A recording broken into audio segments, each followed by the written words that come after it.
ao que está sentado sobre o trono, ao que vive para sempre, sempre, seja a glória, seja a honra e o poder, seja a glória, seja a honra e o poder, ao que está sentado sobre o trono, ao que vive para sempre, sempre, seja a glória, seja a honra e o poder, seja a glória, seja a honra e o poder, seja a glória, seja a honra e o poder, seja a glória, seja a honra e o poder. Santo, Santo é o Senhor, cantamos Santo, Santo, Santo, Santo, Santo é o Senhor, cantamos Santo, Santo, Santo, Santo, Santo é o Senhor, cantamos Santo, Santo, Santo, Santo, Santo é o Senhor. Ninguém vai roubar tua glória, ninguém vai roubar tua glória. Tudo veio de ti e tudo volta pra ti. Ninguém vai roubar tua glória, ninguém vai roubar tua glória. Tudo veio de ti, tudo volta pra ti. E ao que está sentado sobre o trono, ao que vive para sempre, sempre, seja a glória, seja a honra e o poder, seja o teu nome. seja a glória. Agradecemos, Deus, por essa noite. Agradecemos por nós estarmos aqui, Deus. Obrigado por esse portal de conhecimento, de inteligência, sabedoria, revelação. E que o Senhor, Pai, possa nos conduzir mais uma noite, Pai. Louvamos a Ti. E nós queremos, Pai, em nome de Jesus, nesta aula, sabermos a origem, Pai, de onde esse mal tem brotado. E que possamos, Pai, ser incisivos naquilo que a Tua palavra declara. E que possamos, de fato, Pai, negar o espírito do anticristo que está sobre a terra e que, Pai, de uma forma sutil tem entrado em muitos lugares, inclusive na religião, no cristianismo e na igreja, Senhor. Nós, Pai, nessa noite queremos banir isso do nosso meio e resistir, Pai, a esse espírito até o fim, até que o Senhor volte, Pai. Nós oramos em nome de Jesus. Amém e amém. Você que trouxe seu dízimo, sua oferta, suas primícias, suas esmolas. E ao que está sentado sobre o trono, ao que vive para sempre, sempre, seja a glória, seja a honra e o poder, seja a glória, seja a honra e o poder, ao que está sentado sobre o trono, ao que vive para sempre, sempre. Seja a glória, seja a honra e o poder, seja a glória, seja a honra e o poder. Glória a Deus. Amém, irmãos? Peçam demais. Glória a Deus. Boa noite, graça e paz a todos. Vamos de última aula, amém? Irmão, essa aula para mim é a aula mais importante. Eu quero dizer que estamos numa escola, amém? E na escola a gente tem liberdade. Glória a Deus. Hoje é comemorado o dia do orgulho LGBT, estão sabendo disso? Glória a Deus. E eles estão militando. E a igreja está vazia.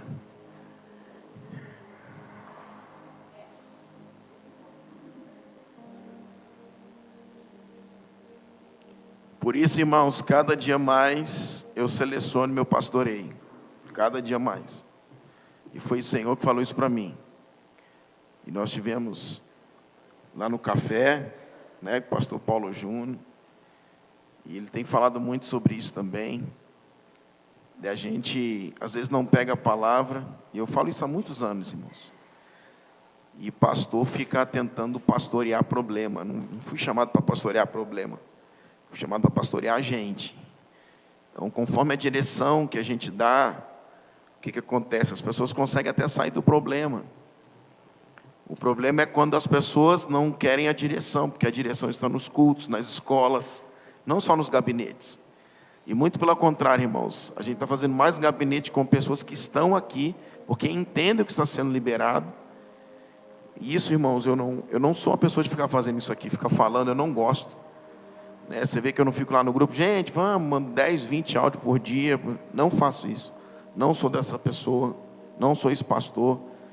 Porque eu entendo que a igreja precisa ter responsabilidade. Amém? Então hoje, para mim, é a principal aula desse módulo. Por quê? Porque a gente entende aonde que o rato entrou. Literalmente dentro da igreja. E tem uma brechinha, né, no cristianismo, nas igrejas. E como Luther Martin King falou, ele disse que, né, a gente só pode ser comunista ou socialista se nós tivermos um cristianismo extremamente fraco. Isso é uma realidade. Isso é uma realidade. Para todo mundo que tem um cristianismo apurado, irmãos, nunca adere a uma ideologia, né, como socialismo, comunismo, ok? E, irmãos, hoje a gente vai entender um pouco mais de como, né, vamos dizer, esse rato entrou pela religião, né? Falo religião porque começou na religião, não começou no cristianismo em si, na igreja, começou na religião, e da religião ele foi infiltrando, ok?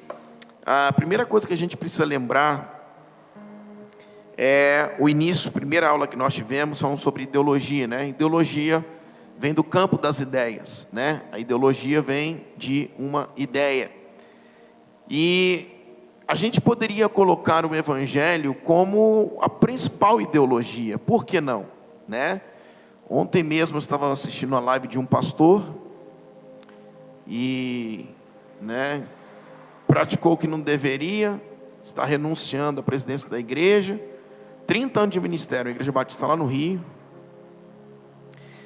E ele começou já a live dizendo, o povo está brigando com o negócio de ideologia aí e tal. Então assim, irmãos, os maiores teólogos ou os maiores homens, né, que são exponenciais, têm expressão, parece que o tempo está passando e eles não estão sabendo lidar com a situação que nós estamos vivendo. Eles não estão sabendo lidar com o momento que nós estamos vivendo. Existe uma guerra de ideologia. O evangelho é uma ideologia. Para mim é a principal, né, completa. Só que o evangelho é uma ideia. Porque os mormons têm outra ideia, porque você pegar Buda tem uma outra ideia, o Islã tem uma outra ideia, todo mundo tem uma ideia, o evangelho tem uma ideia. a ideia, para mim, criativa de Deus e principal sobre todas, e que governa sobre todas, e que é plena, e que não precisa de ajuda de ninguém para que ele sobressaia. A grande questão hoje é a briga sobre o conservadorismo, que as pessoas falam, né? Que o evangelho não precisa. É óbvio, porque o evangelho está acima do conservadorismo, porque quando eu pego um conservadorismo que está fora da área dos princípios e valores cristãos, ele pode ser um conservadorismo vã. Como, por exemplo, nós estamos estudando aqui sobre ideologia. Se você pegar a ideologia fascista, era uma ideologia de extrema direita. O comunismo é uma ideologia de extrema esquerda. Então, se você pegar o fascismo, eles eram conservadores, mas naquilo que eles acreditavam. Então, o conservadorismo, ele é pautado, ele é bom até, né? Por exemplo, nós temos hoje um governo conservador.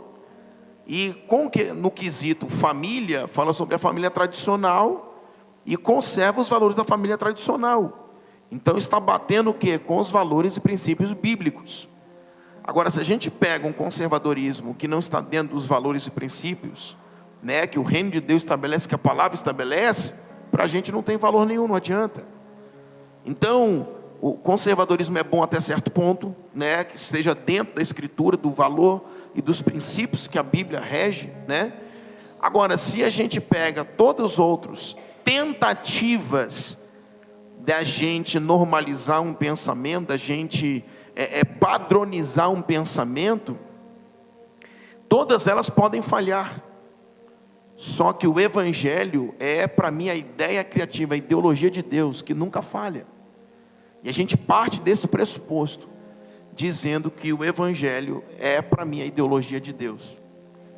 Então, o evangelho, ele é inegociável. Amém? Então, a gente parte desse princípio, ok? Então, toda ideia é uma ideologia. Toda ideia, ela pode fundamentar, né, uma ideologia. Por que o evangelho, ele é a ideia, né, a ideologia de Deus criativa? Porque ele é completo, ele é pleno, né? Nenhuma ideologia, nenhum conservadorismo, nada pode ser maior ou pode tentar ajudar o evangelho, né? O grande problema hoje, né, dessa, não vou dizer uma polarização, mas o grande problema hoje que a igreja não está entendendo às vezes da questão do cristão e a política é isso aí. Vamos caminhar no conservadorismo apenas, vamos, né, tentar ajudar o evangelho. O evangelho não precisa de ajuda. Ele é pleno e completo em si mesmo, ok? Muito pelo contrário, o evangelho é que vai ajudar a conservar alguma coisa, o evangelho é que vai ajudar a política, o evangelho é que vai ajudar a economia, o evangelho é que ajuda tudo, ok? Por quê? Porque a soberana palavra de Deus, né, não precisa de empurrão nem de ajuda de ninguém, ela é plena e completa, porque o evangelho é a ideia, é a ideologia do próprio Deus, ok? Então, partindo desse ponto, rapidinho falando, nós temos, né, obviamente, hoje eu poderia falar sobre, vamos dizer assim, o marxismo cultural,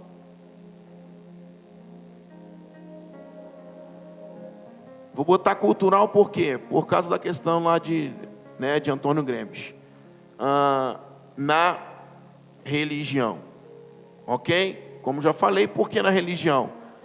Porque ele infiltrou não no cristianismo, primeiro na religião, ok? Então vamos lá, sabemos que o marxismo, obviamente, não vou, senão a gente vai demorar muito, voltar aqui, mas, né, a ideia do marxismo cultural é a grande revolução cultural, né? A grande engenharia social, a grande luta, né, a favor da erradicação da pobreza, da emancipação do ser humano, e foi uma luta que foi sendo desenvolvida e acabou perdendo, né, muitos valores, ou já começou sem o valor certo. Como emancipar um ser humano, como erradicar a pobreza, né? Não é pegando de quem tem e dando para quem não quer trabalhar. Então, assim, a gente sabe que essa ideia do marxismo cultural, né, vindo contra a religião, vindo contra a família tradicional, contra a propriedade privada. Tudo isso são as ideias do marxismo cultural, ok? E agora o que aconteceu? Isso começou a ser infiltrado, né? A gente chama de cultura da morte, já falei isso aqui diversas vezes, que é que nós não podemos, dentro do marxismo cultural, condenar toda e qualquer outra coisa. Daqui veio o termo dentro da política, chama de politicamente correto, né? Da cultura da morte. Então você não pode condenar mais nada. Dentro do marxismo cultural nós temos também, já falamos aqui diversas vezes, né? Aquela ideia alternativa. Lembra lá que a criança, lembra? Que eu sempre dou o exemplo, pega o sapato, bota dentro da geladeira. Ah, não, é o campo de ideia dela, é uma ideia criativa. Ela está pensando, né, de uma forma como, sei lá, o sapato fosse uma maçã. Essas viagens, né, no espaço sideral.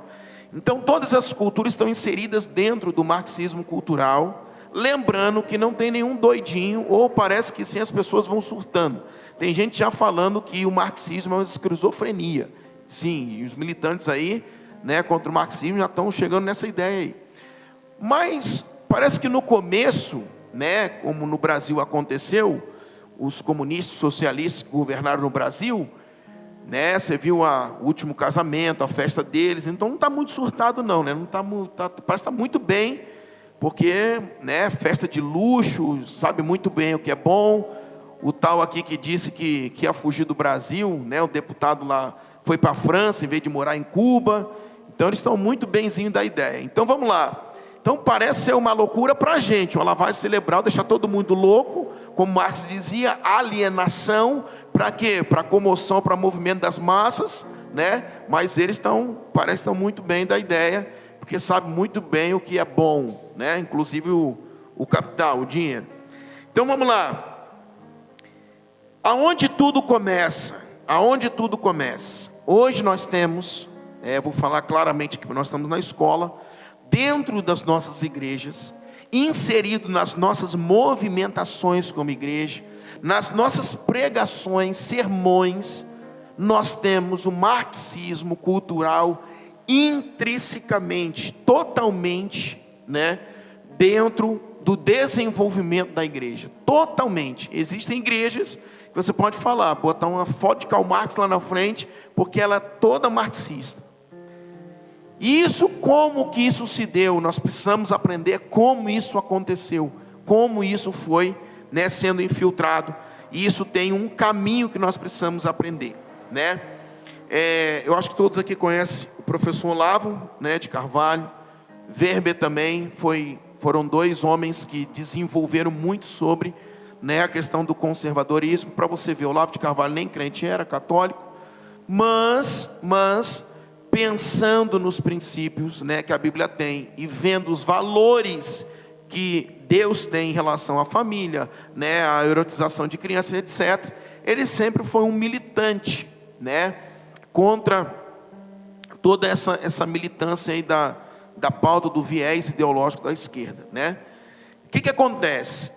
A primeira coisa que nós precisamos entender, antes de tudo, nós temos que saber o que é teologia. Isso aqui é extremamente importante. Teologia da libertação.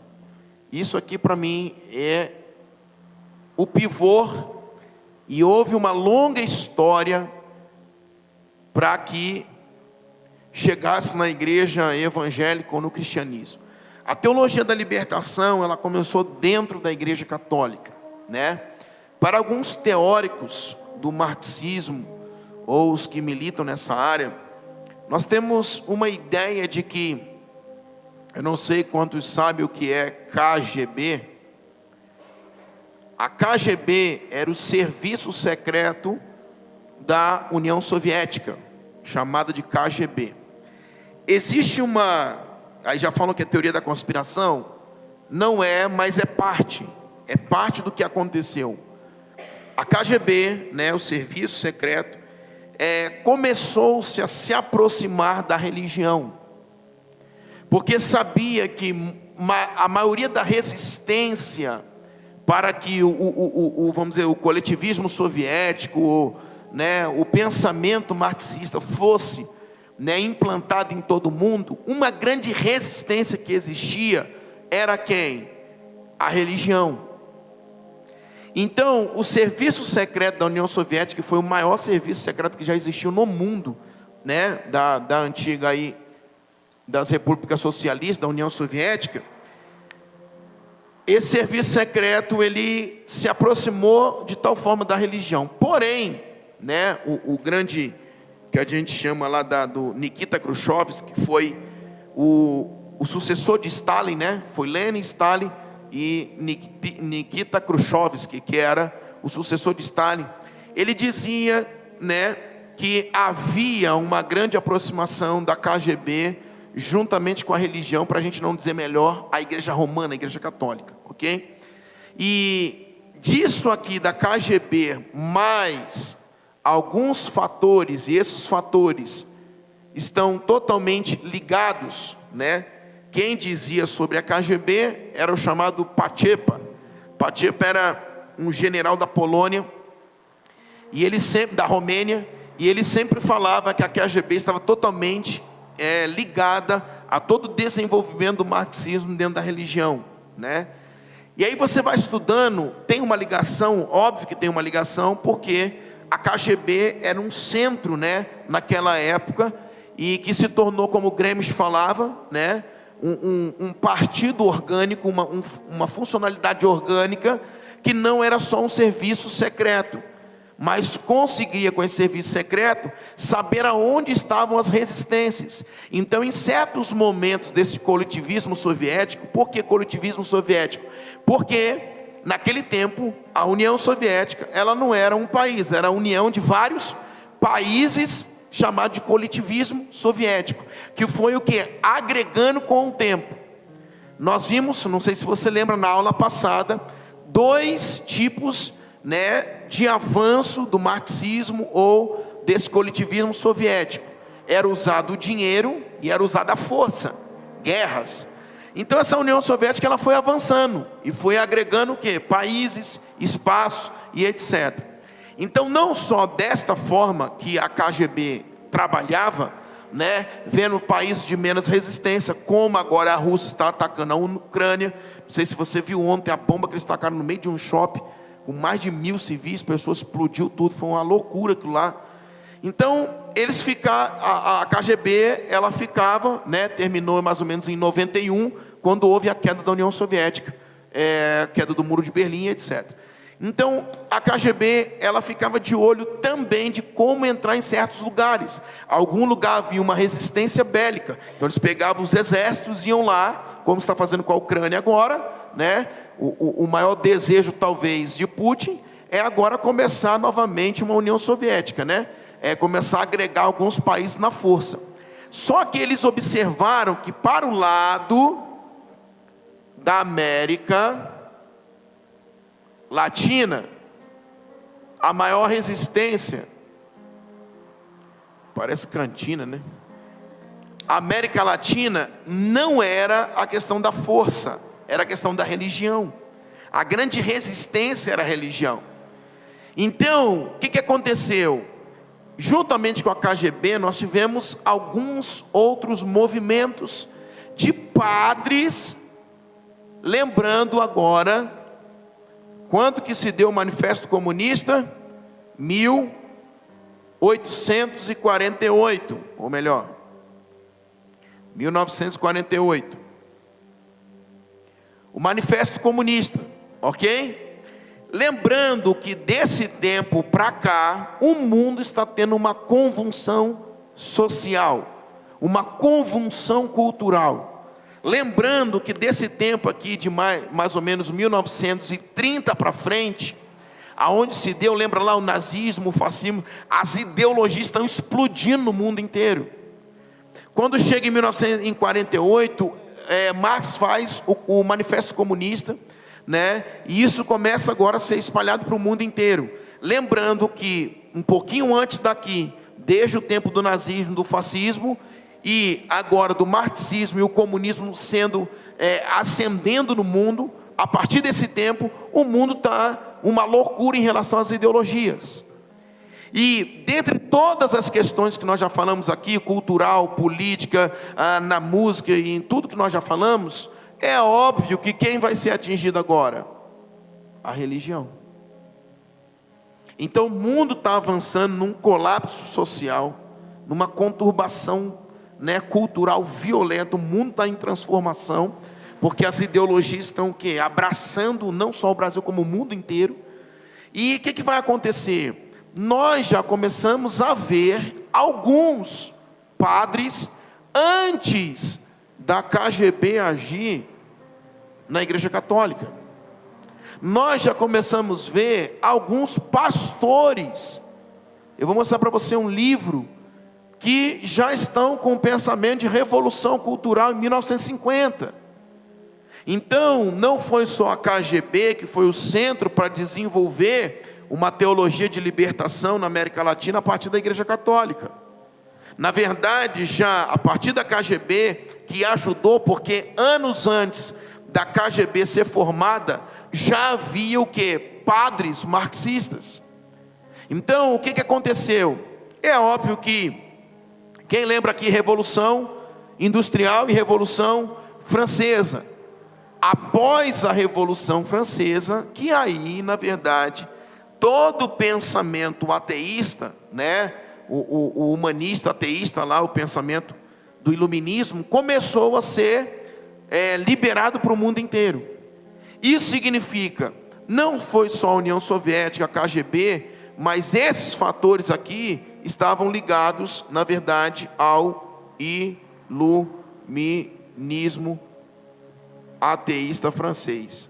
Isso significa, nesse tempo aqui, nós já tínhamos, o que a KGB fez foi tacar gasolina onde já tinha fogo, foi cooperar, né, com o pensamento soviético para o mundo inteiro, influenciando também a religião. Mas antes disso aqui, nós já tínhamos revolução na França, e a Revolução Francesa, como eu já falei, foi a pior coisa que aconteceu na história do mundo para mim, porque a Revolução na França, as pessoas fizeram montes de Bíblia, queimavam a Bíblia em praça pública, irmão. Então, nesse tempo aqui desse iluminismo francês, nós vimos sair daqui já o pensamento ateísta. Os vários filósofos, os vários homens teóricos que saíram do iluminismo francês, eles tocaram o mundo inteiro, inclusive aqui a Igreja Católica. Como que eles penetraram num lugar que tem uma rigidez nos seus dogmas e etc? Simples, como sempre digo, o pensamento do marxismo cultural, ele sempre vai infiltrar através de um tema que nós vamos gostar. Então a principal coisa foi usar agora a política dos pobres. Então, saindo agora do iluminismo francês, né, da Revolução Francesa, nós vamos ver que os pensadores estavam começando a falar sobre a questão dos pobres, dos necessitados e etc. Depois vem Karl Marx e agrega mais ainda, né, falando da luta armada, vem Gramsci e outros expoentes aí do marxismo cultural. Quando você vai ver, esses vários fatores estão ligados também, antes da União Soviética, está ligado justamente a esses pensadores que falavam a respeito, né, do marxismo cultural. Então você vai pegar muitos padres daquela época, irmãos, pastores. Eu queria ler com você alguma coisa que diz respeito ao seguinte,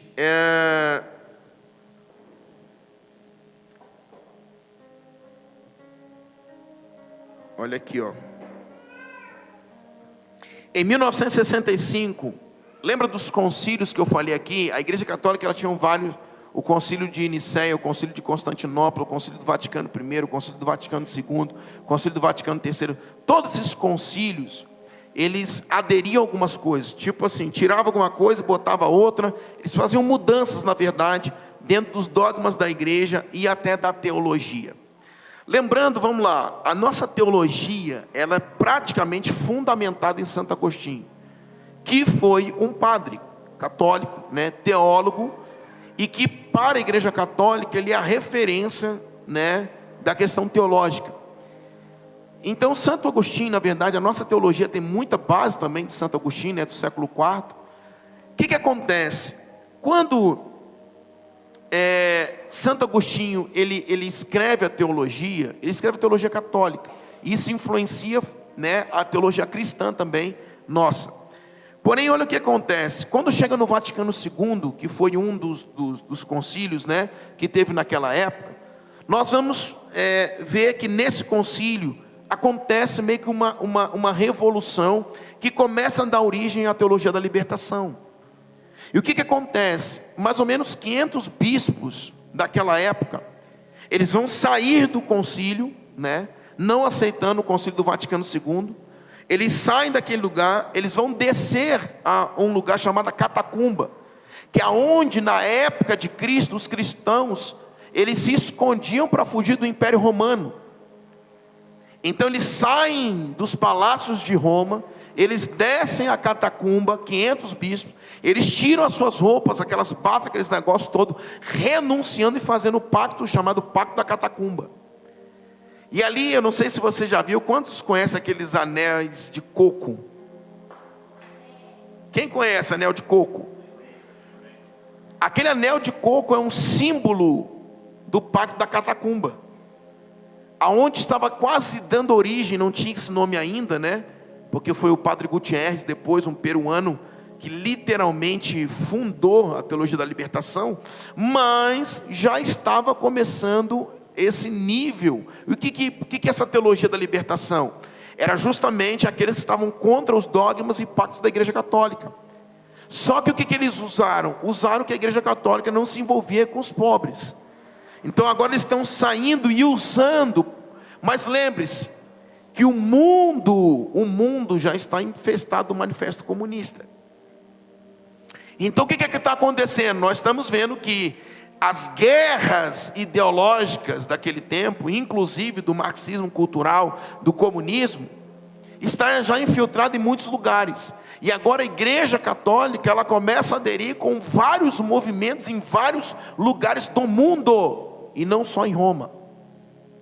E aí você observa que esses homens, eles descem a catacumba, eles colocam inclusive aquele anel, né?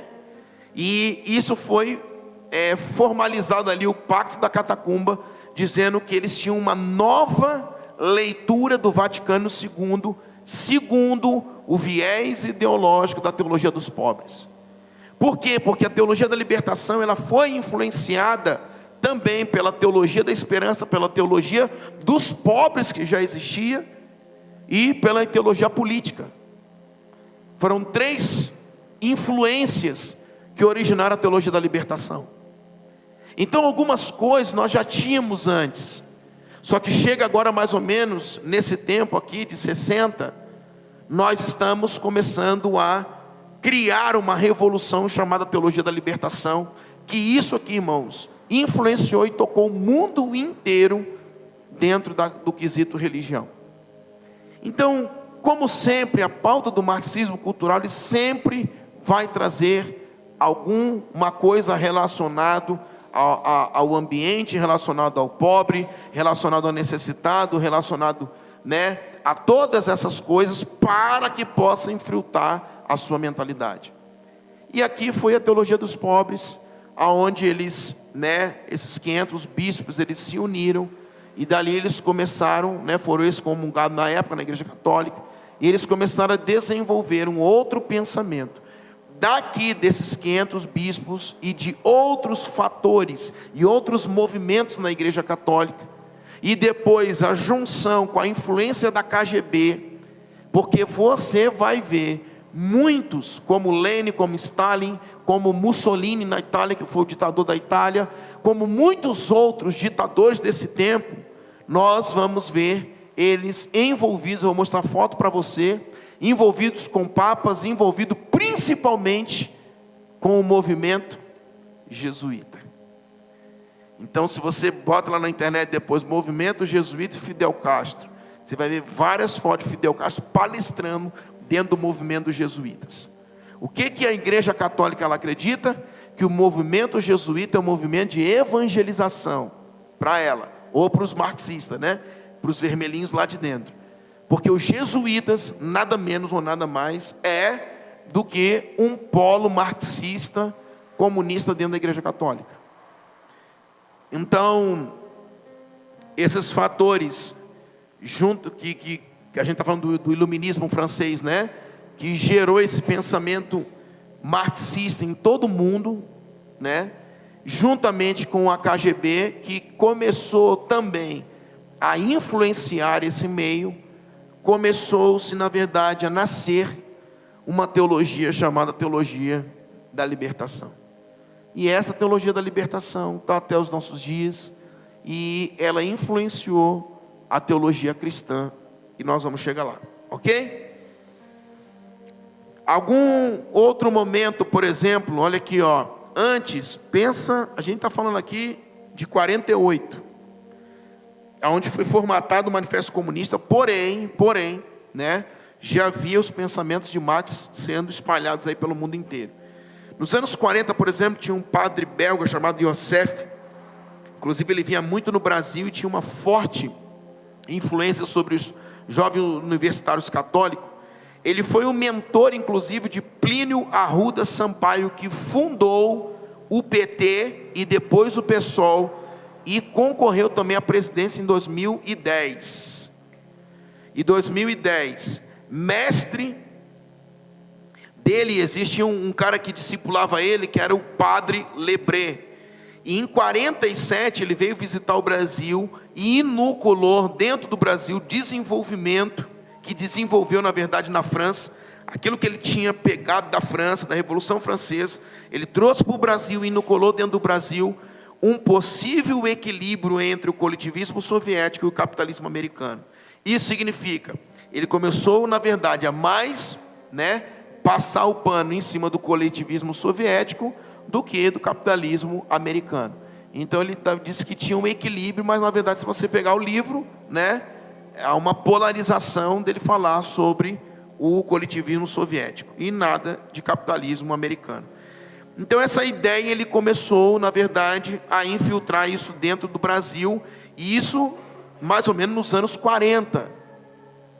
Então lembre-se que eu falei, a partir de 1930, o mundo está numa convulsão de ideologias, né? O fascismo, o nazismo, o socialismo, e você está vendo aqui que padres já estavam infiltrados, porque antes da teologia da libertação, havia a teologia dos pobres, a teologia política, né?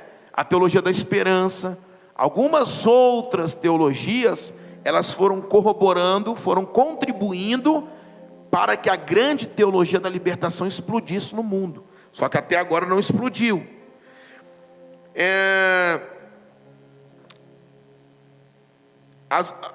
Os vários padres, por exemplo, né, do movimento jesuíta, eles também começaram a explicar ao mundo que queriam uma sociedade nova, uma sociedade melhor, do amor e da justiça. Os padres jesuítas, através de uma concentração de poder em um grupo de pessoas, o que, né, o professor Olavo chama de uma ideia revolucionária. Sempre quando se tem, né, um grupo de pessoas se juntando e pensando em uma revolução, é uma mente revolucionária, né? O professor Olavo explica isso muito bem, falando sobre uma ideia de mentalidade revolucionária. Desde o início do século XX na igreja, nós chamamos isso de progressista, e veio acontecendo a partir do clero, desde logo a Revolução Francesa. Então criou-se depois a KGB, e começou-se também a influenciar, né, o serviço soviético começou a influenciar a partir de Stalin em todo o mundo, infiltrando pessoas, inclusive na Igreja Católica, a partir dos anos 30. E isso se tornou uma influência, né, dinâmica dentro do Vaticano. Porém, essas pessoas que foram treinadas pela KGB, que foram e que foram infiltradas dentro, inclusive, do movimento do Vaticano, futuramente tornou-se, né, ativistas dentro da Igreja Católica. Então você vê, irmãos, que existiu o pensamento de Marx, né, de pegar nas armas, mas desde a Revolução Francesa, né, e depois o gremichismo, nós vamos vendo que muito da força não foi usado. mas da infiltração dentro do pensamento, ok? A teologia da libertação, ela começa agora a surgir. Só que deixa eu mostrar uma coisa para você antes disso. Vamos lá, a teologia da libertação, ela começa a surgir como um acúmulo de padres progressistas, de padres operários, de intelectuais belga e de movimentos intelectuais franceses, protestantes, inclusive pessoas, cristãs protestantes, que eram chamados os existencialistas. Depois, se você quiser, nós não temos tempo para falar sobre isso, que é a teologia do existencialismo, como Bultmann, que a gente estuda no seminário muitos livros de teologia de Bultmann. Ele era, sempre foi influenciado pela teoria do existencialismo, e existem alguns teólogos cristãos que não acreditam no existencialismo, outros acreditam. Teólogos protestantes, como o pastor, por exemplo, Richard Shaw, que em 1952, ele já tinha publicado um livro chamado Cristianismo e Revolução Social, 1952. Ele já tinha publicado um livro chamado Cristianismo e Revolução Social. Propõe aos cristãos se unirem ao movimento comunista revolucionário. O padre chamado Carriquet foi um dos maiores teólogos também da Igreja Católica, que tinha um livro chamado Teologia dos Pobres. Ele foi muito elogiado pelo grande fundador, na verdade, da teologia da libertação, que foi o padre Gustavo Gutierrez, que é pai da teologia da libertação. E em 1955 criou uma instituição com outros teólogos católicos para misturar a teologia católica com o marxismo cultural. Depois, esse grupo de intelectuais começaram a influenciar em vários setores. Conclusão da história: todos esses movimentos, nomes, datas e etc., que nós temos, nós não podemos ver isso de uma maneira simplista, foi só a KGB, foi só os padres, operários, ou só existia, como eu falei, o mundo estava em convulsão, ideológica. O mundo estava vivendo uma conturbação gigantesca, o mundo inteiro. Então a gente não pode falar que saiu apenas de um lugar. Foi vários nomes, instituições, e contribuições para que culminasse na maldita teologia da libertação. Então houveram contribuições de todos os lados. Então a gente não pode ver isso de uma maneira simplista, como todo evento histórico, ele é um acúmulo de forças e pressões, como a gente vai estudar a Primeira Guerra Mundial, porque um brigou com o outro ali. Não, um acúmulo, de eventos. Todo fato histórico, ele tem o quê? Eventos diversos que aconteceram para culminar, naquele fator histórico ali, naquele evento histórico, ok? Uns foram premeditados, outros foram premeditados, foram por querer. Por isso nós não temos como afirmar que a KGB foi a única, ou também o Vaticano II foi o único. Precisamos analisar e ser fiel aos fatos, ok? Ela faz desse momento, a teologia da libertação faz desse momento progressista, que depois se tornou comunista dentro da igreja e da teologia, das suas hierarquias dentro da igreja católica, culminar na frouxidão também, quando o Vaticano II teve em relação ao comunismo, uma frouxidão, e não o condenou no momento. Veja bem, então o Vaticano II, quando aqueles 500 bispos deles saíram, tiraram as roupas literalmente, do Vaticano, colocaram os anéis lá do Pacto da Catacumba, e disse: nós temos uma nova leitura, a partir agora da teologia dos pobres. Nesse momento, o Concílio do Vaticano II não os condenou. Então você vai ver que já existia também da parte da cúpula que estava no Vaticano, alguns que eram também tendenciosos. Por quê? Porque se tem 500 padres que estão saindo de dentro da igreja católica, saindo inclusive dos palácios de Roma, descendo lá a catacumba, onde os cristãos lá se protegiam, se guardavam, se escondiam. O que a igreja católica a gente fazia no mesmo momento? Uma repressão.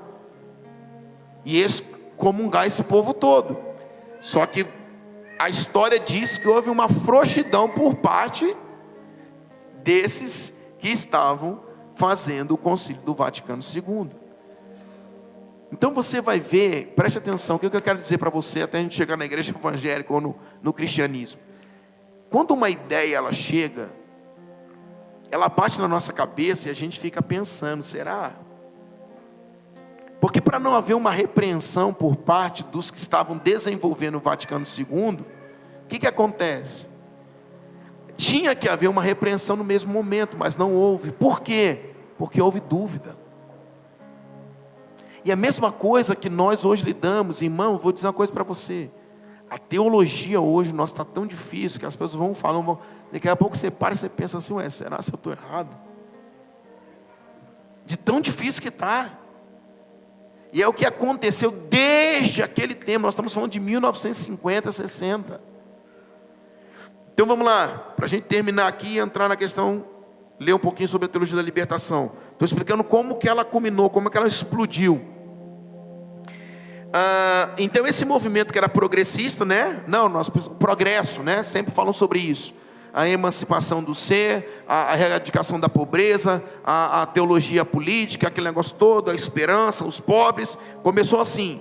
Então até então era um movimento progressista que se tornou de fato comunista. Houve uma frouxidão por parte do Vaticano II, que não os condenou. Depois a gente entra naquilo que eu falei lá, que Pachepa, né, que era o general, que foi o grande expoente que falou sobre a KGB, que a KGB era a grande influenciadora da religião, né, era o general da Romênia. Então ele falava que a KGB havia influenciado também. É óbvio que influenciou, porque é um serviço secreto, né? Óbvio que eles estavam de olho na América Latina, né? O mundo está de olho na América do Sul, América Latina, principalmente no Brasil, né? Porque o Brasil hoje é uma grande potência. Então, sempre, irmãos, o comunismo mundial, que é financiado por homens, por famílias poderosas, né, do mundo paralelo, sempre estiveram de olho no Brasil, sempre estiveram.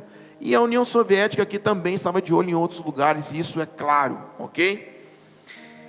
Então agora entra a questão da KGB, e houve em 1968, olha como nós estamos andando, 1968, houve a Conferência Episcopal em Medellín, na Colômbia. Essa conferência desses bispos aqui, né, em 1968, fez a opção pelos pobres. Então você vê que aqui nós estamos andando na linha do tempo.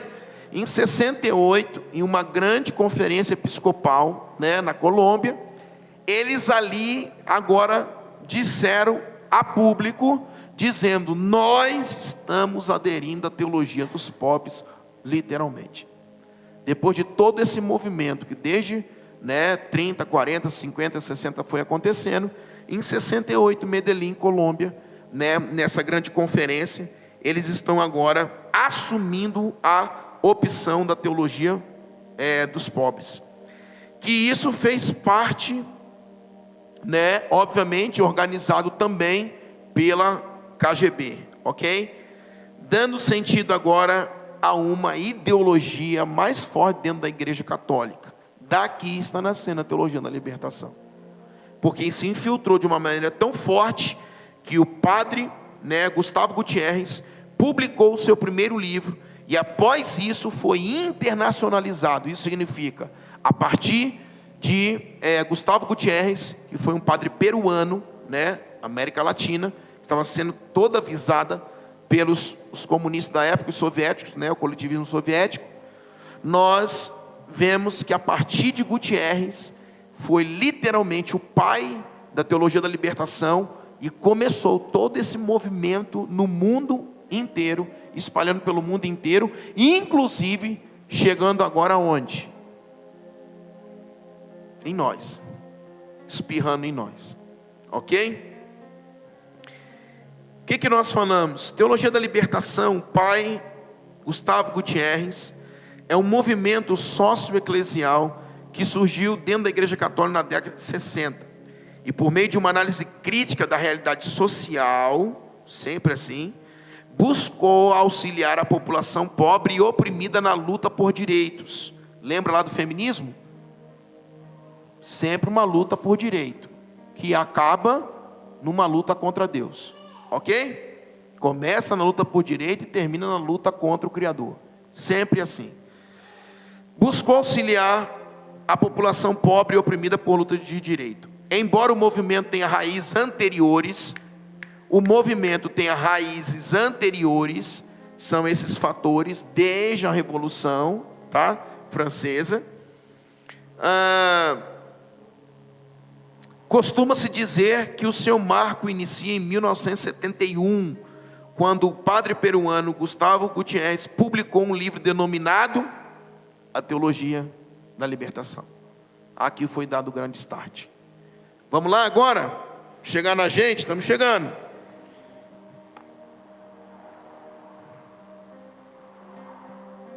Tem mais coisa aqui, mas eu não vou ler não, senão não dá tempo. Vamos lá. O que acontece com essa teologia da libertação? Que a partir... Eu não li... Não, eu tenho que ler. Alguns expoentes da teologia da libertação. Isso para mim é fundamental. Esses dias eu estava vendo um pastor, lançou um livro. O pastor inclusive já pregou até no Mevan. Aí ele botou uma frase e botou embaixo. Leonardo Boff. Eu falei, você está andando comunista agora? E achou que estava abafando. Aí, não, mas... qual que você tem contra ele? Eu falei, tenho tudo. Não contra ele, mas contra a ideologia que ele prega. Por quê? Porque Leonardo Boff é um dos maiores expoentes da teologia da libertação no Brasil. E o Frei Beto. São dois homens. Por que Frei? Porque eram católicos, foram excomungados da Igreja Católica. Mas para mim, Leonardo Boff é um senhor, ele é o maior expoente da teologia da libertação, que mais influenciou, pegando isso no mundo, nesse tempo de revolução, porque ele já é um senhor bem de idade hoje, e trazendo, convertendo isso para dentro do Brasil e para dentro da teologia cristã. Então, Leonardo Boff, René Padilha, serão homens que juntaram nesse tempo, digo ou não digo, eu vou dizer, se a gente for um pouco mais tarde, vai dar certo. Lembrando aqui lembra que em 68, que teve lá na Colômbia, em Medellín, irmãos, o que aconteceu em 64 no Brasil? Regime militar. Será que os militares estavam errados, irmão? No mundo em convulsão desse jeito? O comunismo, o marxismo vindo para varrer o mundo? Pastor, mas se tiver alguns excessos, aonde que não teve excesso? Você tem excesso, eu tenho excesso, por que o militar não pode ter excesso? Pastor, mas teve tortura, aí já é diferente. Teve tortura para Dilma, que tacava bomba em banco, para José Dirceu, para Lula, tudo foram presos no regime militar. E hoje eles estão mostrando a cara de quem eles são. Agora, quem andava na linha, irmão, não tinha opressão não, mas quem inventava moda tinha. Tinha tortura, era morto, se preciso for. Por quê? Porque não tinham como reprimir, irmãos, o avanço do comunismo. 64, regime militar, a população foi para a rua pedir intervenção militar. A população. O exército foi e fechou o Congresso. A população pediu. Não foi o exército que falou, não, eu vou dar jeito. O negócio estava chegando num momento, aonde a galerinha hoje da esquerda aí, que está aí, que quer ser presidente, senador e etc., literalmente, irmãos, tacava bomba em banco, explodia coisas, fazia uma desgraça no Brasil. E são os políticos de hoje, porque o brasileiro tem amnésia, e esquece da história.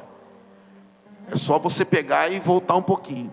E agora em 64, o que acontece? A população conservadora de bem vai para a rua e pede intervenção militar. Nós precisamos, não tem como mais continuar.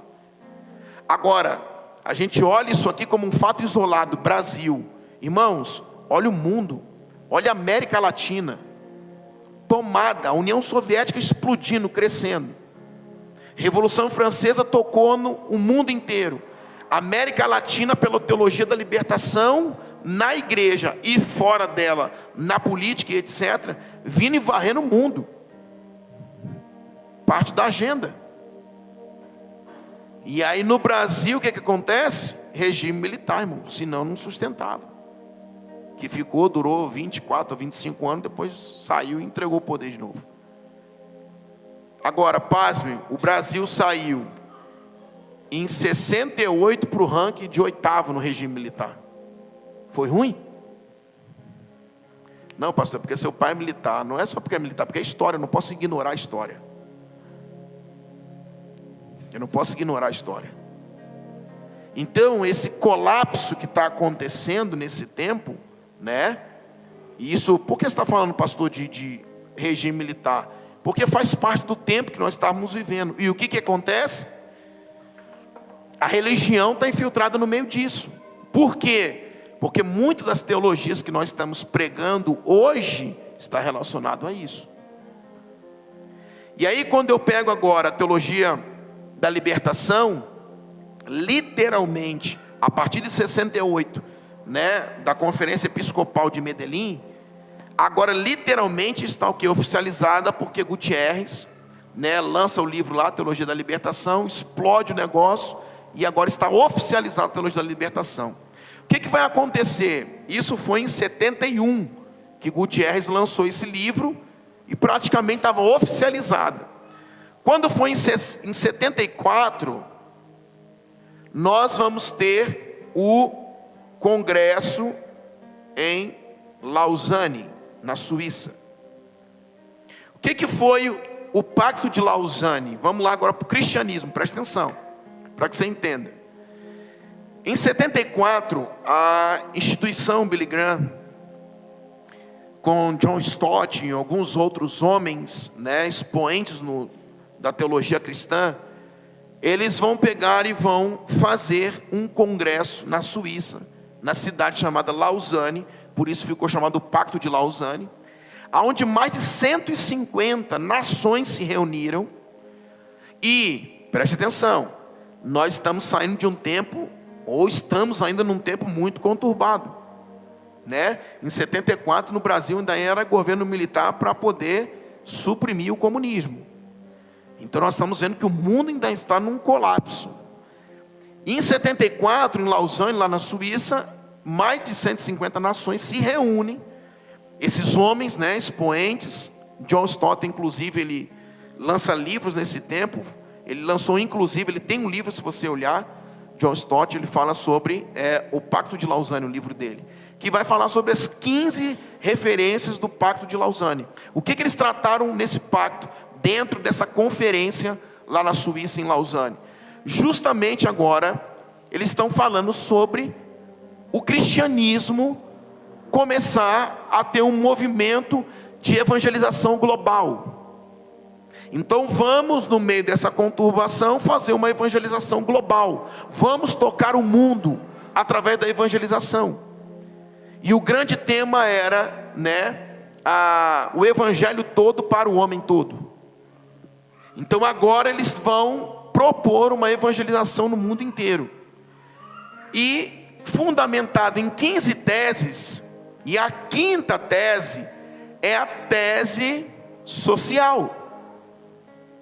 Pastor, aqui, irmãos, a partir daqui foi gerado a chamada TMI, chamada Teologia da Missão Integral.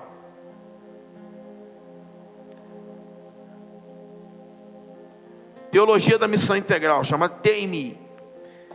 Por isso que muitos teóricos que são revoltados com a teologia da libertação, eles falam que a TMI é a origem, ou é a teologia da libertação cristã. Qual é a visão que eu tenho, irmãos? Pelo que nós conhecemos John Stott, pelo que nós conhecemos Billy Graham, pelos seus livros, pela história deles, eu não acredito que Billy Graham estava sendo marxista. Eu acredito que a proposta de Lausanne, o Pacto de Lausanne, foi positivo. Eu acredito que a teologia da missão integral de 74 foi uma teologia integral, da missiologia da igreja, da missão da igreja numa evangelização global. perfeito para mim.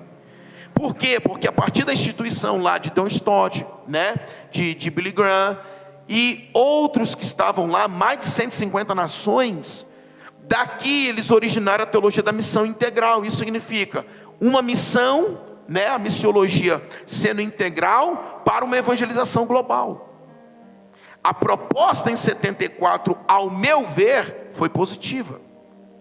Porém, com os expoentes da teologia da libertação, como eu falei aqui, né, René Padilha, Leonardo Boff e alguns outros, né, isso começou a influenciar muitos dentro da teologia da missão integral. Porque dentro da teologia da missão integral, vou ler aqui para você rapidinho, eram 15 parâmetros, 15 itens. No quinto item, eles falavam sobre o serviço social da igreja, que não está fora, que está dentro, porque a Bíblia diz.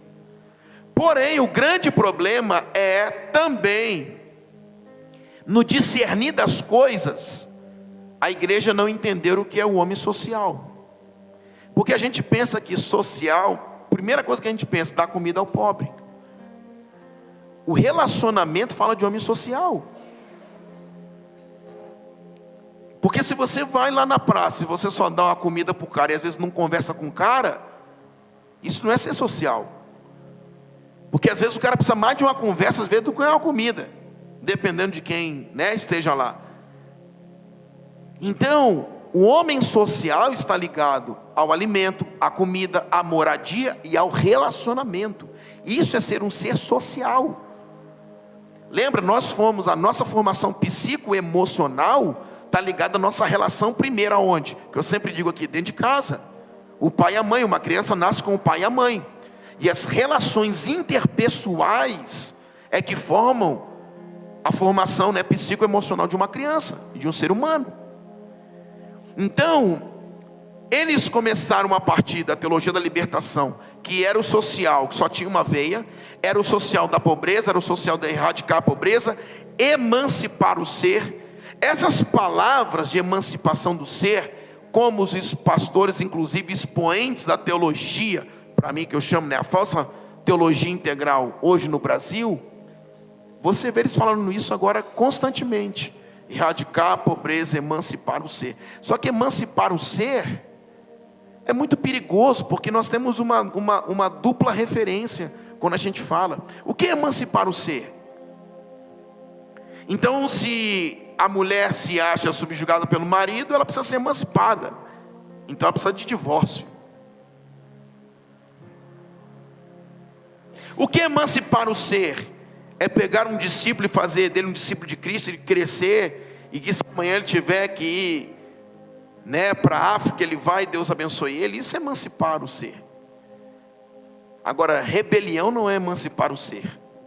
Movimentos reacionários, movimentos de libertação, pautado na rebelião, nunca foi emancipar o ser.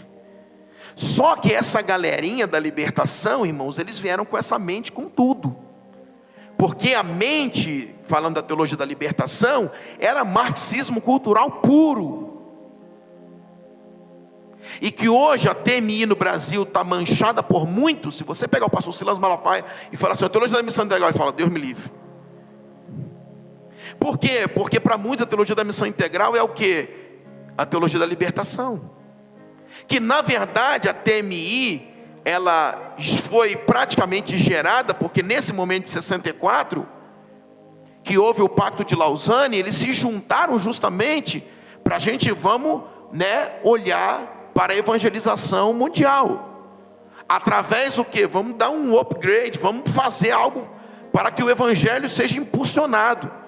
Nós precisamos nesse momento de convulsão do mundo, mostrar o evangelho para o mundo. Só que aí o que acontece? A maioria das pessoas que foram aderindo à teologia da missão integral, também foram influenciados pela teologia da libertação. Por isso nós temos um movimento no Brasil hoje chamado Missão na Íntegra. Quem conhece?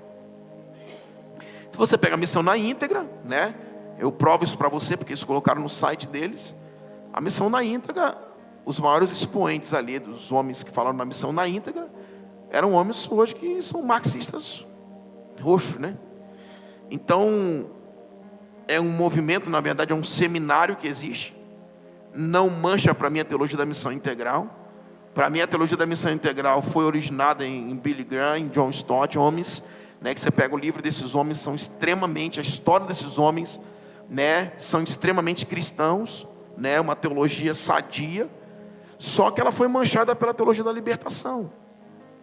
Então, quando eu pego isso aqui, e eu vejo que isso aqui começou através da teologia da missão integral, uma infiltração da teologia da libertação, que foi oriunda do marxismo, isso aqui foi infiltrado dentro das igrejas, a ponto dos maiores seminários teológicos hoje, dentro do Brasil, estarem manchados com a teologia da libertação. A maioria dos seminários. Eu vou falar, irmão, seminário batista, seminário presbiteriano, os maiores seminários, né, que existiam na época, os mais conservadores, estão manchados, né, com um viés tendencioso ideológico para o marxismo cultural. Então preste atenção, quando a gente ouve alguém falar, e eu treino, domingo, né, eu treino o ouvido dos meus filhos. Para quê? Para não ouvir qualquer coisa, irmãos. Eu treino o ouvido deles. Qualquer lugar que eu chegar, em qualquer momento que eu ouvir, irmãos, principalmente com as tendências, uma coisa é teologia, outra coisa é tendência marxista. Teologia, né, nós podemos discutir, falar e etc. Agora, irmãos, eu treino também o ouvido deles para o marxismo. Por quê, irmãos? Porque a gente vai ouvindo e isso vai sendo aderido na nossa teologia, na nossa forma de pensar, de uma maneira muito fácil. Ok?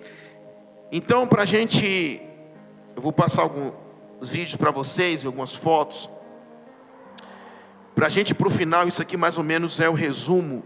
Eu botei aqui, ó, Samuel Escobar e René Padilha, foram dois homens dos anos 60 e 70 também, tá? Frei Beto e Leonardo Boff no Brasil, John Sobrino em El Salvador, Juan Luís II no Uruguai. Isso significa América Latina, América do Sul estava toda tomada, né, da teologia da libertação. Os grandes expoentes, renomados homens que falavam sobre ela, acabaram quase manchando, né? Para muitos manchou a teologia da missão integral. E eu queria ler com você, olha como que nós precisamos tomar cuidado. Item 5, a responsabilidade social e cristã. Não, social cristã. É uma palavra só. Isso aqui é que está no Pacto de Lausanne. Item 5. Afirmamos que Deus é o Criador e Juiz de todos os homens. Portanto, devemos partilhar o seu interesse pela justiça e pela conciliação em toda a sociedade humana e pela libertação dos homens de todo tipo de opressão. Eu já fico preocupado, mas eu respeitei, a gente vai lendo e vai, vamos lá. Porque, irmãos, se a gente pensar todo tipo de opressão, então, irmãos, qualquer um, se meu pastor falar no meu ouvido, eu estou oprimido, eu vou sair correndo. Tem alguém comigo aqui ou não? É muito fácil, a gente vai, estou me sentindo oprimido. Irmão, sentir oprimido a gente vai sentir, muitas vezes. Mas tem coisa que não é opressão, é submissão, é diferente. Estão captando, estão treinando o ouvido para a gente ter cuidado com certas coisas que se falam. Então assim, mas, vamos lá continuar, isso aqui está no Pacto de Lausanne. Responsabilidade social cristã. Então, porque a humanidade foi feita à imagem de Deus. Toda pessoa, sem distinção de raça, religião, cor, cultura, classe social, sexo ou idade, possui uma dignidade intrínseca em razão da qual deve ser respeitada e servida e não explorada. Ok? Aqui também nos arrependemos de nossa negligência e de termos algumas vezes considerado a evangelização e a atividade social mutuamente exclusivas. Embora a reconciliação com o homem não seja a reconciliação com Deus, nem a ação social, a evangelização, nem a libertação política, a salvação, afirmamos que a evangelização e o envolvimento sociopolítico são ambos parte do nosso dever cristão. Perfeito. Pois ambos são necessárias expressões de nossas doutrinas acerca de Deus e do homem, do nosso amor por nosso próximo e da nossa obediência a Jesus Cristo. Então, quando há uma manifestação nossa, é uma expressão da nossa doutrina, ok? A mensagem de salvação implica também uma mensagem de juízo sobre toda forma de alienação. Essas palavras que preocupam. Mas vamos lá. A mensagem da salvação implica também em uma mensagem de juízo sobre toda forma de alienação, de opressão e de discriminação. E não devemos ter medo de denunciar o mal e a injustiça onde quer que existam. Quando as pessoas recebem Jesus, nascem de novo em seu reino e devem procurar não só evidenciar, mas também divulgar a retidão do reino em meio ao mundo injusto. A salvação que alegamos possuir deve estar nos transformando na totalidade de nossas responsabilidades pessoais e sociais. A fé sem obra é morta. Então esse aqui você vê que tem muitos termos do marxismo, né?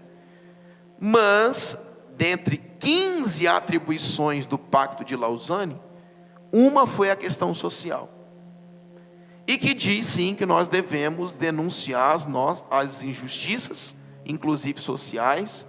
Mas eu gostei da parte que ele disse assim: embora a reconciliação com o homem não seja a reconciliação com Deus, perfeito, a reconciliação com o homem, então tudo que você faz ao homem não quer dizer que você está bem com Deus, perfeito.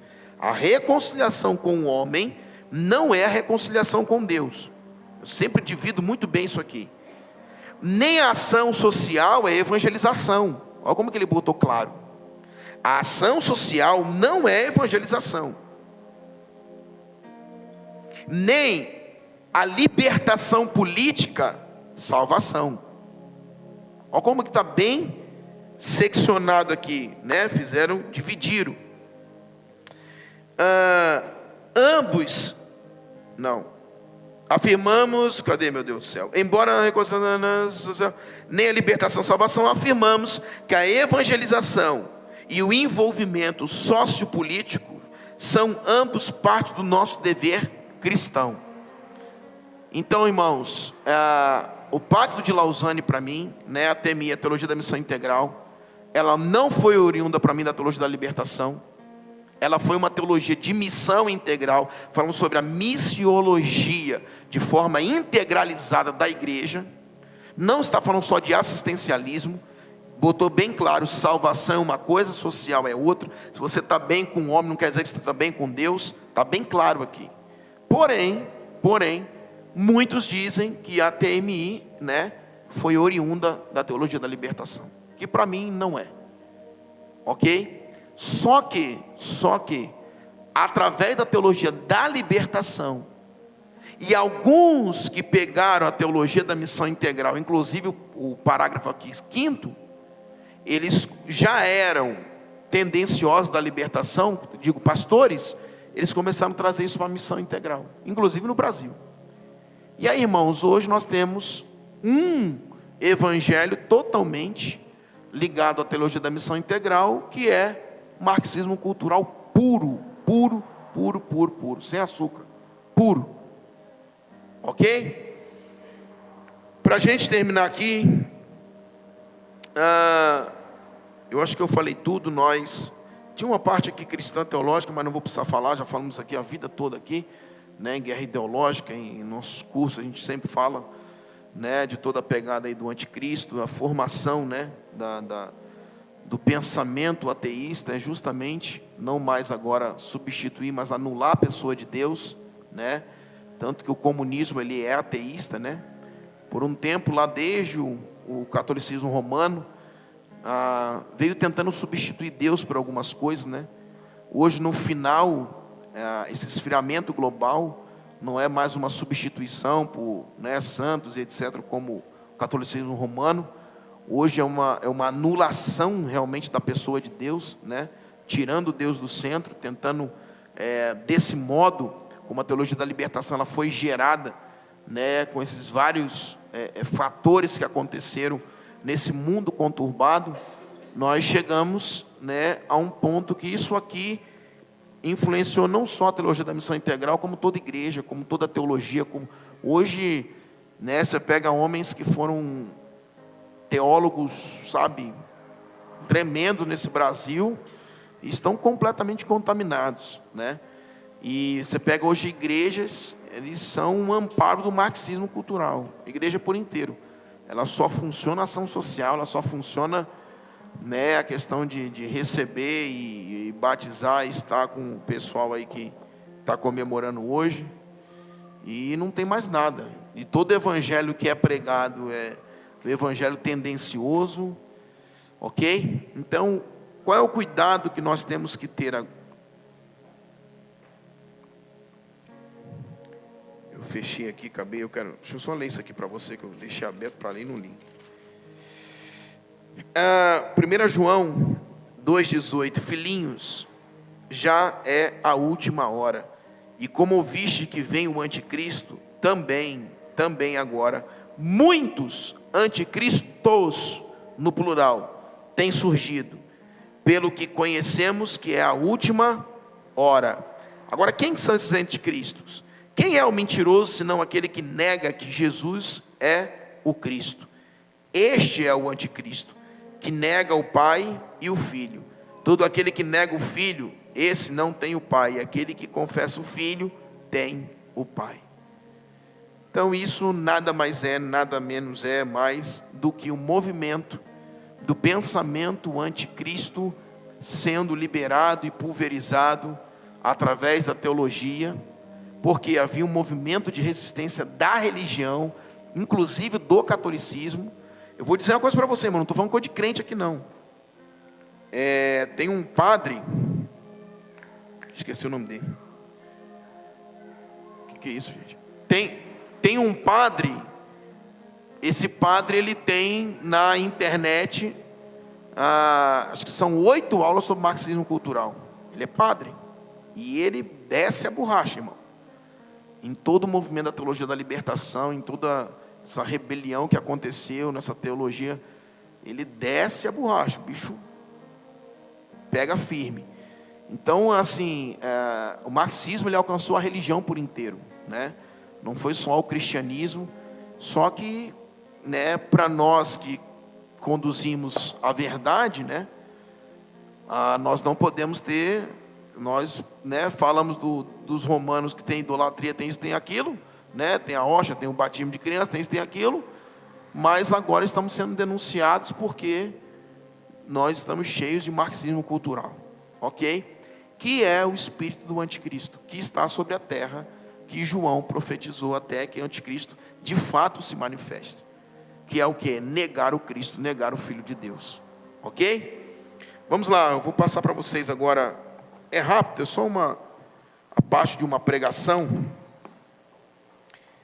e você vai, prepare o coração, irmão, para você não acreditar no que vai ser falado, não é brinquedo não, só Deus. Fica firme aí.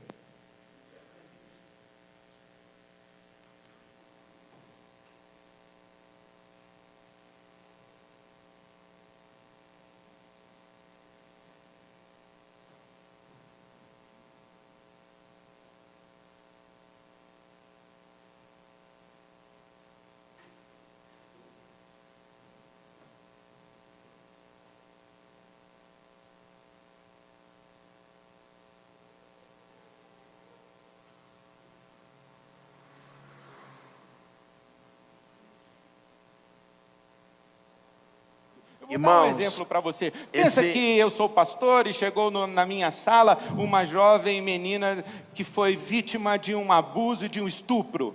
Escuta isso. Foi estuprada. Chegou à minha sala ferida, machucada, violentada física, psíquica, emocional, espiritualmente, socialmente. Chegou destruída na minha sala. E eu digo para ela: minha filha, quando você sofreu essa violência, esse estupro, você estava comprometida em casamento com alguém? Você era noiva de alguém? Ela não teria condição de me responder, mas o papai e a mamãe diriam assim: não, pastor, ela é muito jovenzinha, ela não. Falei: então não tem problema, eu vou procurar esse rapaz que violentou você, e ele vai indenizar o seu pai, e vai se casar com você, fique tranquila, ele vai assumir você. Mas quando você diz assim: pastor, como é que você aconselha essa moça desse jeito? Falando: não sou eu que aconselho, não, é a Bíblia, é Deuteronômio 22. Que uma moça que for violentada no meio do campo, se não estiver prometida em casamento, basta que o abusador indenize o pai da moça e case-se com ela. É isso que a Bíblia orienta. É nesse sentido que eu estou dizendo que a Bíblia é um livro insuficiente. A ética bíblica reflete uma estrutura de sociedade daquele tempo, daquele mundo, daquela época.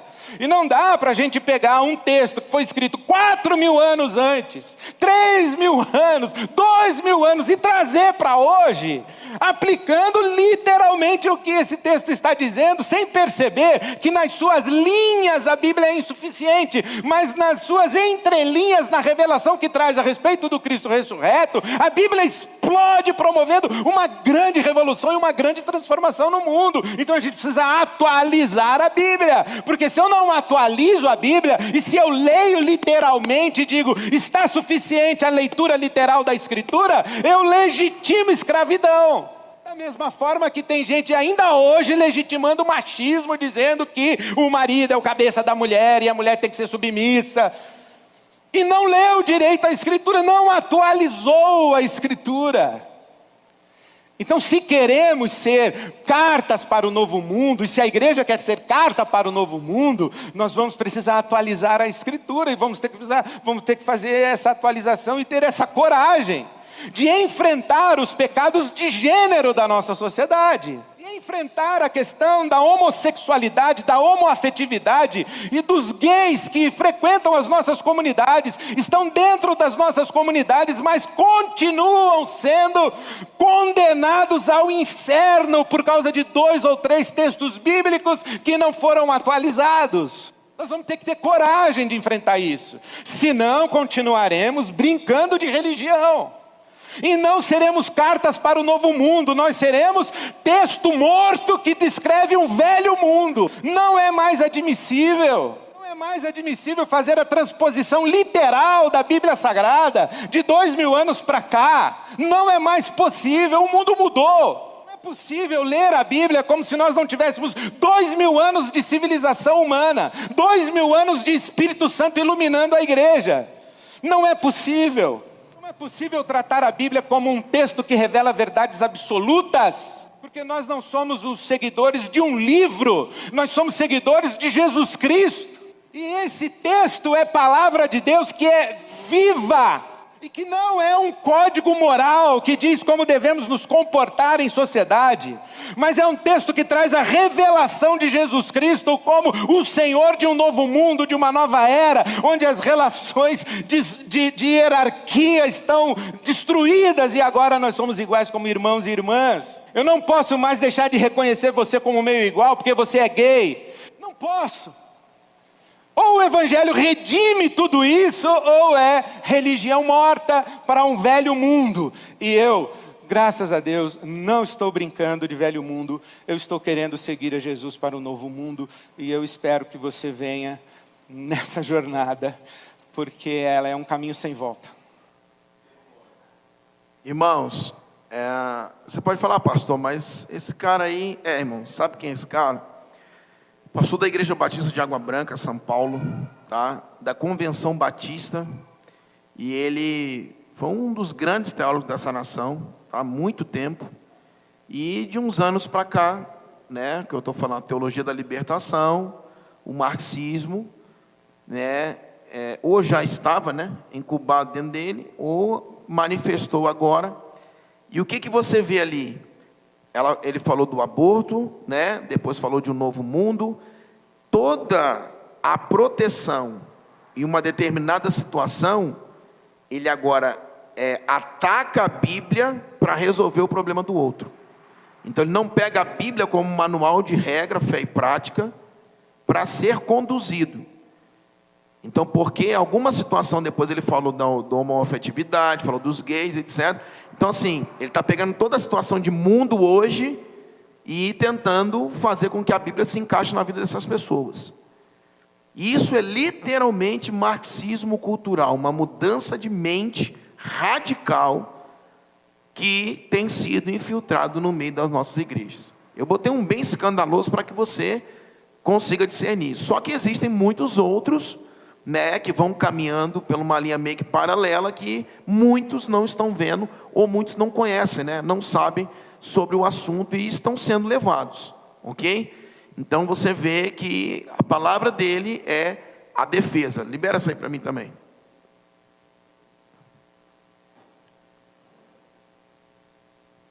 E nós não estamos aqui no Brasil ainda correndo o risco de ser mortos por causa da nossa fé em Jesus Cristo.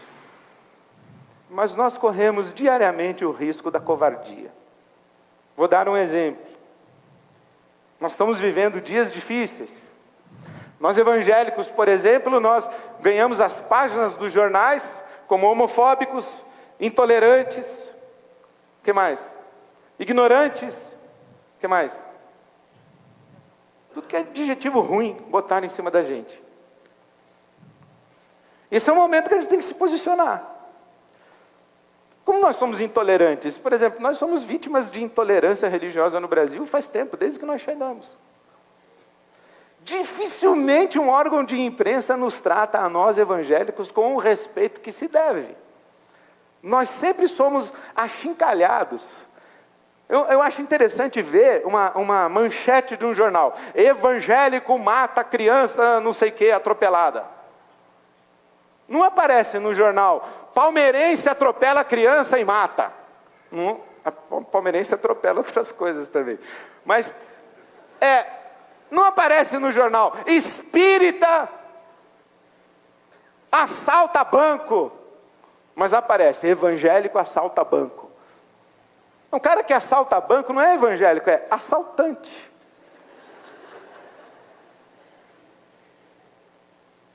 Então é interessante, nós somos alvos de preconceito. Agora, homofóbicos, a gente tem que se posicionar também. Discutir essa questão de homofobia hoje no Brasil está difícil. Muito difícil. Se você tem Facebook, Twitter, eu estou quase desistindo dessa porcariada toda. Mas é um jeito da gente se comunicar, né? Mas se você vê Twitter e Facebook, depois que a Suprema Corte dos Estados Unidos aprovou o casamento igualitário de pessoas do mesmo sexo, é um negócio impressionante. O pessoal tudo com arco-íris no avatar. Apoio, rejeição, crítica, festividade, gente soltando foguete, gente chorando. É uma confusão. O que a Suprema Corte dos Estados Unidos fez foi o seguinte: antigamente, cada estado, dos 50 estados norte-americanos, cada estado poderia escolher se faria casamento de pessoas do mesmo sexo ou não. Agora que a Suprema Corte aprovou, todos os estados estão obrigados a fazer. Nenhum deles pode se recusar a fazer, porque já é uma questão... Irmãos, aí ele vai entrar aí na defesa e falar da homofobia e etc, etc e tal. A igreja dele hoje é um polo do marxismo cultural, né? Para mim deixou de ser uma igreja. Ele foi exonerado da Convenção Batista, né? Foi expulso da Convenção Batista. Mas continua nessa vibe. O que eu quero dizer? Ele, com mais alguns outros homens, e muitos outros, né? Eles encabeçavam esse movimento chamado Missão na Íntegra, e que acaba queimando a teologia da missão integral. E eles, na verdade, a pregação deles é chamada de teologia liberal, né? A nossa teologia é chamada teologia reformada, desde o tempo lá dos antigos, de Calvino, né? E eles, hoje, os seminários estão trabalhando com a teologia liberal, que chama. Infelizmente, isso está, né, infestando, pegando para tudo que é lado. Nós estamos tendo vários tipos, né, de pessoas com esse tipo de pensamento, com essas ideologias, né, do marxismo cultural. E cada vez mais isso está dentro dos nossos púlpitos. Nós estamos tentando, né, fazer com que a Bíblia mude para encaixar na vida como ele falou, do novo mundo, né? Extremamente complicado. Mostrar agora uma foto para você. Isso aí é o Papa, né? Com o Fidel Castro. Então, essa questão do movimento da teologia da libertação, que, né, explodiu literalmente em 71, já vinha de muito tempo, né? Esse contato do comunismo aí, né? Fidel Castro em Cuba, o comunismo lá foi terrível, matou milhões e milhões de pessoas no paredão mesmo, fuzilava as pessoas. E você vê o Papa, né, os papas sempre em contato com Fidel Castro. Essa outra foto aí, Hitler, Mussolini e o Papa. Você vê Hitler, que foi, né, do nazismo, Mussolini, que foi o ditador italiano, inclusive, não sei se você sabe, mas 1929, tá? Quem assinou o edito dos hectares para formar o Estado do Vaticano foi Benedito Mussolini.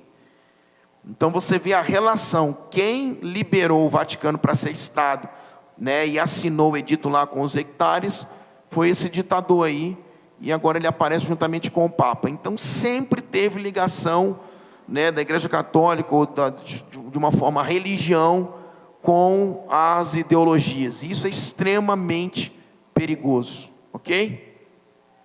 Então até aí, irmãos, eu queria mostrar alguns outros vídeos, né, mas acho que não tem necessidade de a gente ouvir mais um pouco dessas aberrações. Vamos estar de pé. Glória a Deus. Irmãos, nós encerramos a escola aqui. Louvamos a Deus por esse tempo, né, que passamos aqui sendo instruídos. E para nós essa é a principal aula, né, que se você quiser um pouco mais de conteúdo, inclusive tem aqui no tablet que a gente vai estudando, vai colocando coisas, né? Mas a gente precisa saber que a teologia da libertação é uma grande influenciadora da teologia liberal hoje. E isso está, irmãos, infiltrado na maioria das igrejas, tá? Se a gente pega a questão hoje do feminismo, da homossexualidade, né, do aborto e etc., e muitas outras formas, né, de pensamento, elas estão infiltradas em nossas pregações hoje. E a gente tem que cuidar, porque a mudança de mente, irmãos, é muito rápida. É um pulo, é uma pregação, às vezes a gente cai para o outro lado. Ok? Então a gente precisa cuidar demais, sabendo, né, a origem dessa teologia da libertação, todos os fatores que influenciaram, todo o movimento, né, que o mundo estava vivendo, que juntou com esse, né, monte de padre que existia, etc. E isso até chegar na nossa teologia. Hoje a teologia liberal tem, de fato, confrontado a teologia reformada, que é a teologia de João Calvino, teologia que vem, né, desde antigamente.